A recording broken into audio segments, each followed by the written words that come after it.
right. We'll So go for ahead and jump in. announcements, Yep. yeah. So this Thursday, I am part of a live Ask the Editor panel with the Narrative Guild. So there will be four of us professional editors. There is a link. You sign up with Eventbrite, so it's free, but you have to sign up to get the link and attend, and it should be really good. And you can bring questions, and we'll have people who do developmental editing, copy editing, proofreading, kind of all of it together, ready to answer questions and have kind of a panel discussion. And we've put that out in the socials, and the link is also in this current Storyworks Roundtable episode at storyworkspodcast.com.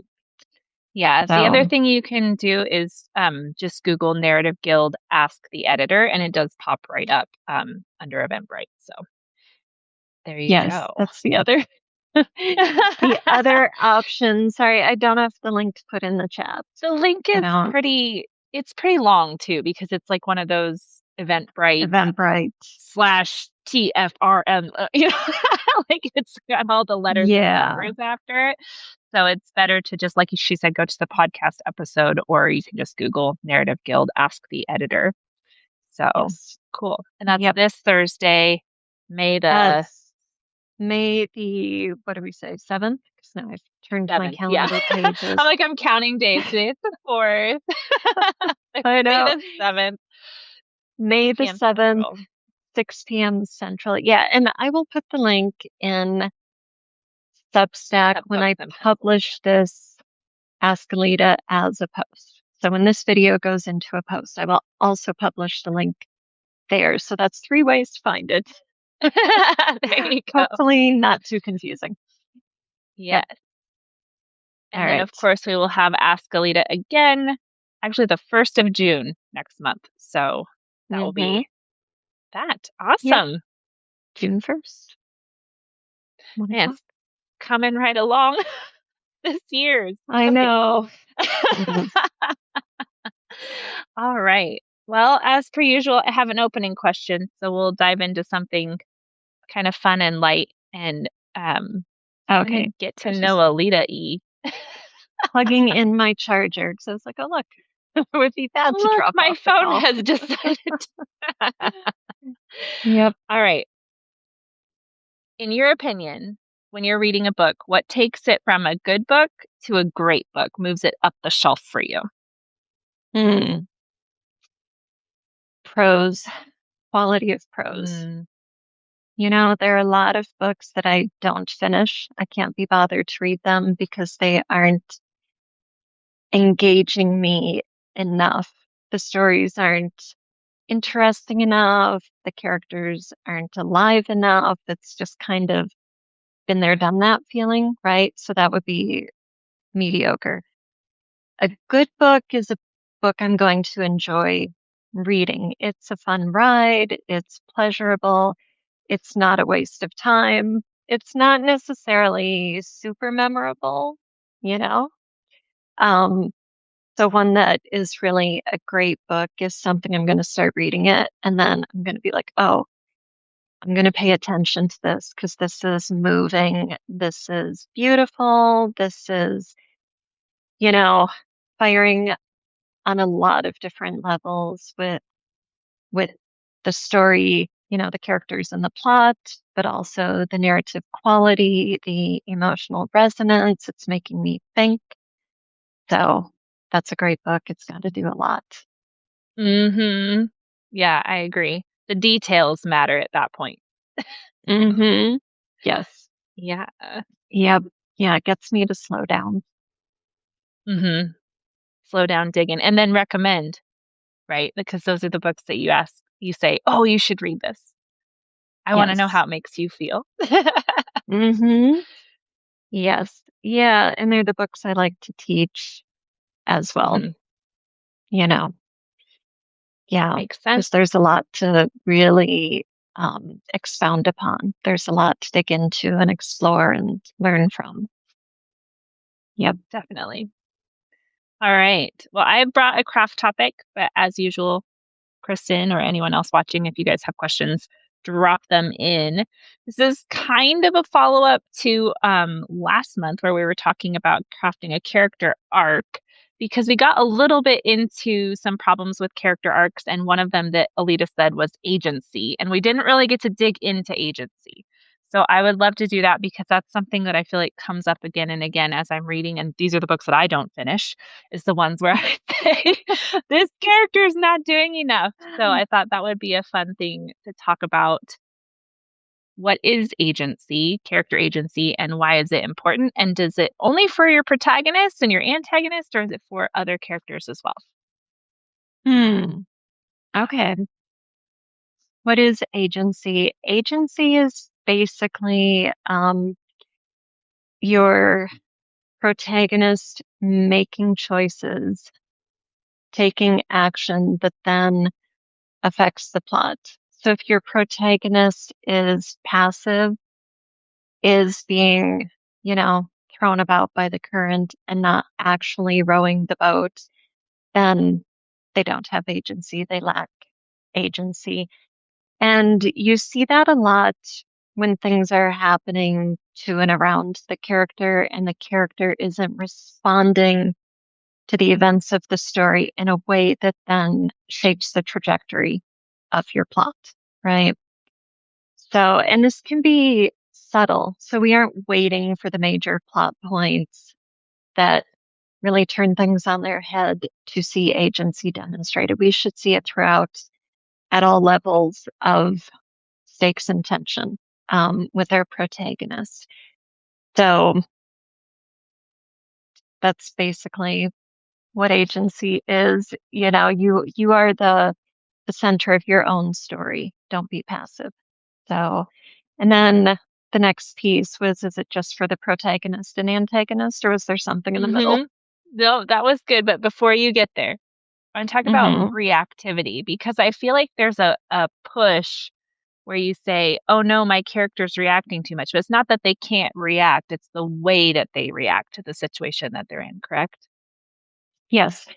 Yeah. So what moves our plot, what advances story are these pairs of action reaction or cause and effect. So something happens to our character must react to that. You have to have a response. You have to do something as a result of this thing that just happened to you, right? So whether you want to call it respond or react, kind of tomato, tomato. Mm-hmm. Um, so now the character does something, they have that reaction. You take the prefix off the RE, they're doing something, they're acting, there's an action. What is going to happen in response to that character's action? Something needs to shift. And if your character is just kind of reacting in a bubble, like passively feeling being hurt, but then not doing something that the story can react to, they're just sort of waiting for the next thing to come down the Mm, river, right? Then they're being passive. So we want to see this progression of cause and effect instead of something's happening, something's happening, something's happening.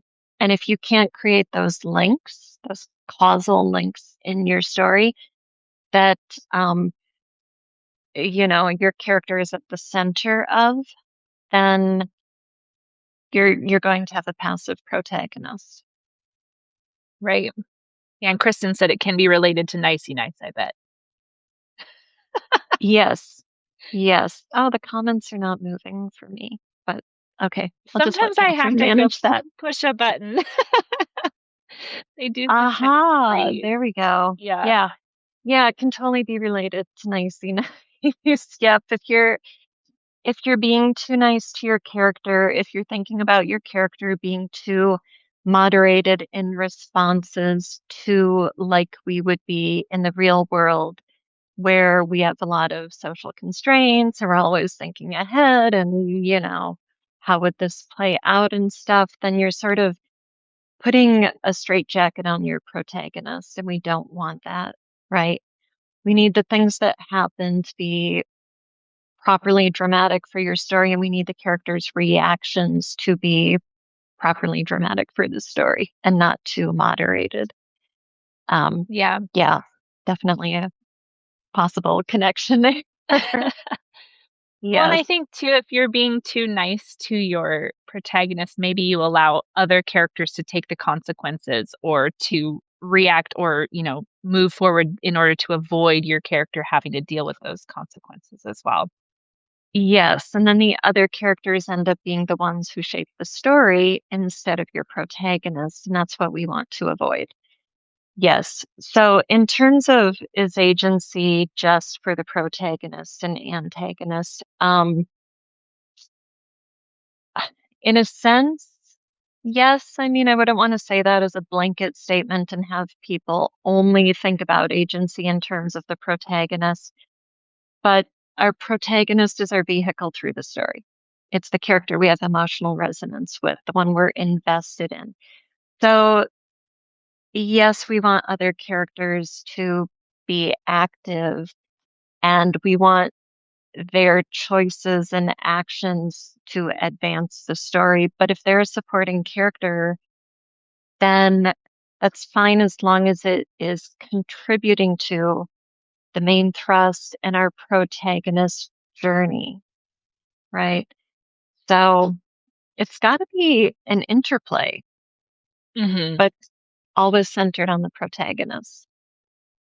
Yeah. Definitely. So Kristen said one of my favorite novels is Signature of All Things. I never thought about it this way, but agency is part of that, I'm sure. I think I haven't read when the Signature character, of All Things. Have you? neither have I, but I think when the character's not acting properly, it does affect the way that you view the story. And I think it's harder to get Hmm. into and to follow that protagonist. Is that fair to say? Definitely. Yeah. Yes. Yeah. Because why would I want to take a journey with this person who's not engaging in the story actively, right? Well, And we now that can you've tell, recommended it, Kristen, I'm gonna have to put it on my TBR. uh, yep, Writing it down. Sorry. yes, Continue, Alida. yeah, I've definitely heard of that. What was I saying? So it can be tricky when you've got a character who is, let's say, a child or something, Mm, right?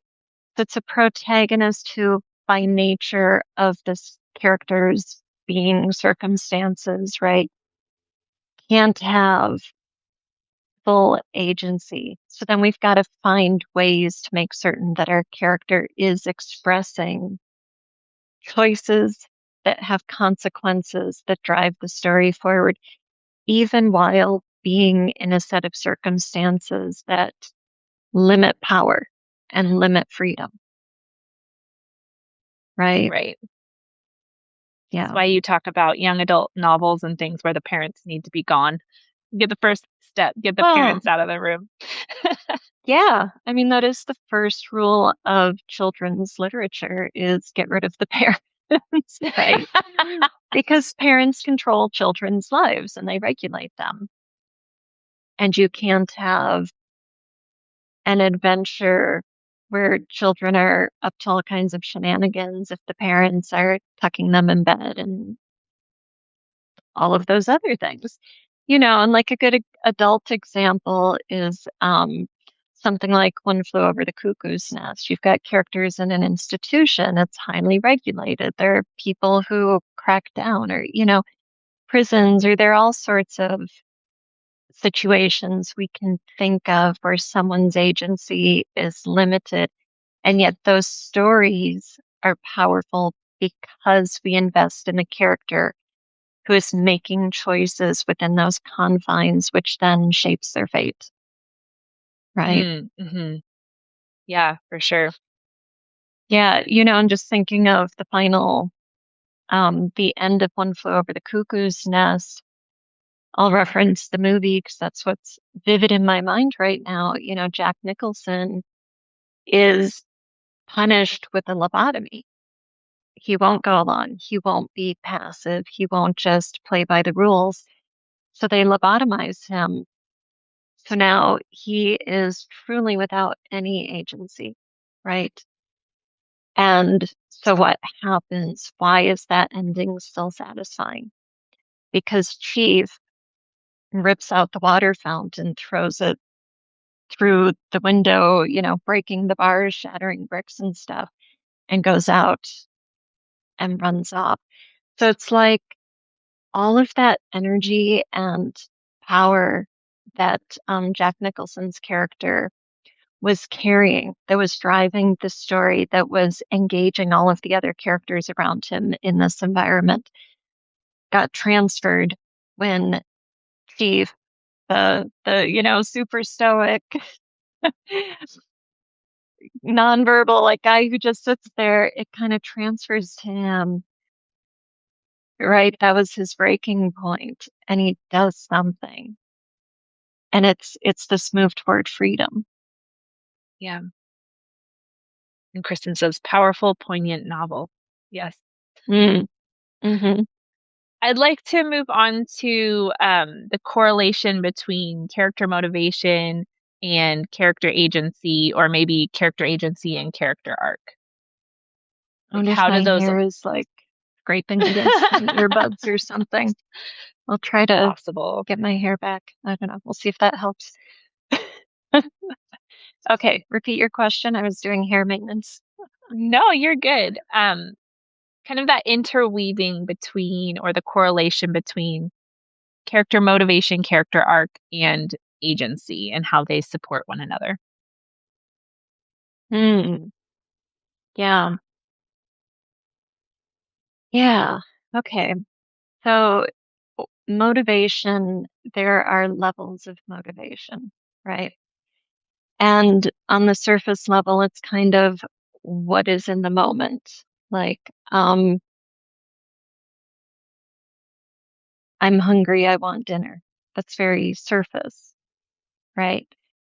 But then you drop down and you've got kind of a psychological need that the protagonist is aware of, that the reader's probably aware of, that we see coming out in meaningful ways on this page. But then you can drop down even deeper than that. And you've got a deep psychological motive that our protagonist might not even be aware of, but the writer has built it in because it's shaping the protagonist's internal drive. So if you've got a character who is being reactionary in the sense of something happened, now I do, you know, X happened, now I do Y. I mean, that's good, right? That's that surface level of motivation, but then make sure that you're dropping down behind that because we don't just have one way to react in any circumstance. There's always going to be the easy, obvious way to react, right? But if you think about it, you could brainstorm 3 to 10 ways your character could react in any given circumstance. And you want to pick the one that's not necessarily obvious, that's going to be fresh and dramatically compelling for the reader, but especially is driven by your character's motivation on those deeper levels, right? And the character arc, is that way we represent our protagonist change. So who they are at the beginning of the journey, how they are different at the end of the journey, and to create a meaningful arc that, holds together, that has resonance with your readers, you're going to want to depend on the motivation factor as you shape your character's choices and actions throughout your story, which is where that motivation piece comes in. Awesome. How'd I do? It's just, it was good. It's one of those things as a writer, I feel like every time I try to like pick apart, oh, I'm struggling with this, it's like there's 8 other things interwoven into that. So sometimes it's good to take a step back and look at that big picture and say, oh, all these things are so intertwined. Let's take a look at them. So, yeah. Okay. Yes. Yeah. And I think that what you just said about taking a step back and looking at the tapestry of novel writing instead of just that one thread is really important because if you've got scenes that aren't working for some reason and it's not the action is sound, go deeper. What else could happen in that scene? Maybe that's the obvious action, or maybe, the motivation here isn't connecting to the motivation throughout those core drivers that are really going to link it up with the character's motivation or what you need to happen a chapter or two down the road as you get toward that climax. Mhm. Okay. Is there anything else you wanna talk about with character agency before I kinda move us into a closing question? Kristen, if you have anything else you wanna talk about, you can throw it in chat. Anything else before I move on? I'm good. All right. Okay. So I'm going to go back to kind of mirroring that opening question now that we've kind of talked a little bit about some of those things that make a good book great. Is there a book, and it doesn't have to be the book, but a book that you wish all writers would read and why? And it Mm, could be fiction, it could be nonfiction, but I kind of feel like there's some opportunity for like, I just wish every writer would read this and understand yeah. why it's so good. Hmm. Well, I'm not good at coming up with books on the fly. I end up It's relying on the okay. same like three books over and over and over. So I'll just do that Which because otherwise probably we'll be means here that for an those are hour. the ones well, but those probably are the ones that you wish all writers would read, so we could talk about why they're good or why they're important books. Yeah, I mean, I think the Poisonwood Bible is a great read for point of view. It is multiple first person point of view characters, and you can really learn about distinguishing voice, right? It's first person, so the narrative voice is the character's voice, and they're sisters. So, same exact family upbringing, same exact socioeconomic background, same exact set of life experiences within the family unit, and they're still kids. So, they're still within that unit, right? And yet, each of them is perfectly distinct. So, even if someone doesn't like the book and doesn't read the whole thing, read at least a third of it and make a study of those first person point of view characters and how she distinguishes them. I think it's also really valuable because they're living one set of experiences, right? And so we're told this family story and we see the timeline of events. And you might get like this thing that happened, and then the next thing that happened from a different sister. And then there are a few things that happen that are so monumental, so important that you get that same experience from multiple sisters back to back. And so the way she chooses which character gets what event or what part of an event and why is another good example of a good study of what we were just talking about with agency and motivation. Why would this point Mm, of view character be more appropriate for this event in the story than that point of view character?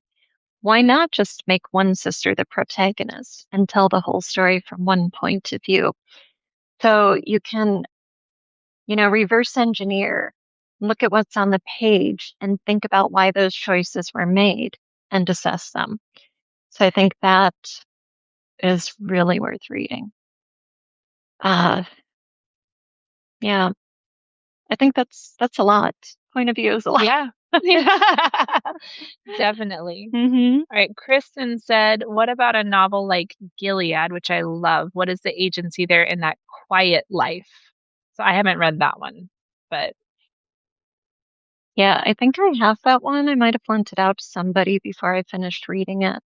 I know I started it and didn't finish it, not because it wasn't good. It just wasn't like floating my boat that particular at that particular time. So what I remember of that book is that you know, the father is older, he's dying soon, right? He's writing letters to his son because he knows he's going to not be around long enough to pass the wisdom of his experiences on to his son. Correct me if I'm gone. Yep, Marilyn Robinson, pastor in Iowa. Um, so I think we're investing in his life experiences. We're benefiting from his wisdom. It's definitely not a book for everybody. It's quiet in terms of plot. It's very character focused. It's very introspective. It's very human centric, thinking about mortality, thinking about children, thinking about what you pass on. Um, oh, his son is estranged. Okay. See, haven't read it. Kristen, you should tell us what about that book since you've read it. Well, and I think Yeah. agency doesn't have to be large things. Like she's talking about quiet, and I think there's a lot of very character centric and quieter books that do agency really well. hmm Right. Yeah. And that's what I was saying at the beginning is that no matter what's happening in your plot, you want agency to be expressed. Right. And so showing his son grace in a quiet, gentle way, that is his agency. Right. If they're estranged, why not let it go? Let his son live his life. Why not hold a grudge? Why not? So that is choice, but it's a quiet, Hmm. gentle choice. Right. So then you've got to write the story with that as your baseline and still make it engaging for your readers so that they invest and they want to keep reading. Um, yeah. And I think those can be the more powerful, beautiful, memorable stories because they are quiet, because they are gentle. It's easy, right? It's like the blockbuster movies. They cost a lot of money to make, but they're also kind of easy because they're big. They're explosions, they're heroes, they're crashes, we know what to expect. And it's predictable. It's more of the same. So with literature, when you step away from the plot oriented story and get into these character and theme driven stories, in a way, we've got more work to do, right? Because the onus is on us to make it compelling while functioning at that quiet level.